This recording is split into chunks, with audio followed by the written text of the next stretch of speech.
Live update லைவில் ஒரு தரமான சம்பவம் நடந்திருக்கு. இந்த வார்த்தையை கேட்டு என் காதெல்லாம் குளிர்ச்சு அப்படிங்கிற மாதிரி தான் இருக்குது. ஏன்னா இப்போ உள்ளே வந்து ஒரு விடுதலை பூ பட ப்ரமோஷனுக்கு நம்ம சூரியனை மஞ்சூரி கென் கருணாஸ் வந்திருக்காங்க. அதில் கென் கருணாஸ் வந்து சௌந்தர்யா பார்த்து சொல்கிறாரு, சௌந்தர்யா மேடம் அப்படின்னு சொல்லி ஜோவியெல்லாம் வந்து கூப்பிட்றாப்புல. கூப்பிட்டு வந்து இந்த மாதிரி உங்களுடைய கான்ஃபிடன்ஸ் வந்து எனக்கு ரொம்ப பிடிக்கும் அப்படிங்கிற மாதிரி சொன்னாப்புல. உண்மையாலுமே சூப்பராக இருந்துச்சு.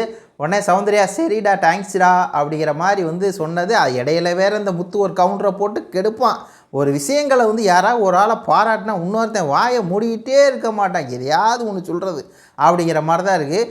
அது உண்மையாலுமே சூப்பராக இருந்துச்சு. அதாவது இந்த விடுதலை 2 இருக்கு இல்லையா, நம்ம ஐயா புலவர் கலியபெருமாள் அப்படின்னு சொல்லி ஒரு தமிழ் தேசியவாதி, தமிழ் தேசிய போராளி, அவருடைய கதையை தான் மையமாக வச்சு இந்த படம் வருது. நம்ம விடுதலை 1ம் சரி விடுதலை 2ம் வருது. அந்த படத்துடைய ப்ரொமோஷன்லாம் அண்ணன் சூரி அவர் உண்மையாலுமே சூப்பராக பேசுகிறாருங்க. ஏதோ இந்த ஷோ வந்து நான் அவர் டெய்லி பார்க்குற மாதிரி என்ன முத்து அப்படின்னு சொல்லி முத்துக்கு பண்ணுற ஜோவியலாக பேசுகிறாரு. அதே மாதிரி அருண் என்ன உடம்பு குறைஞ்சிருச்சு, சத்யா என்ன உடம்பு குறைஞ்சிருச்சு அப்படிங்கிற மாதிரி எல்லாத்துலேயும் ஜோவியலாக வந்து பேசுகிறாங்க. பார்க்குறதுக்கு அவ்வளவு ஒரு மகிழ்ச்சியாக இருக்குது. அதில் ஒரு பாட்டு மட்டும் போடுறாங்க, அதில் ட்ரெய்லர் வந்து போட முடியாதுல்ல. ஏன்னா அவர் வந்து புலவர் கலியபெருமாள் ஐயா அவர்கள் ஒரு தமிழ் தேசிய போராளி. அவர் அதனால் அந்த இதில் கொஞ்சம் ரிஸ்ட்ரிக்ஷன்லாம் இருக்கும், போட முடியாது. அதனால் வந்து ட்ரெய்லர் போடலாம், பாட்டை மட்டும் போட்டிருக்காங்க. உங்கள் கருத்துக்களை வந்து பதிவு பண்ணுங்கள். நன்றி, வணக்கம்.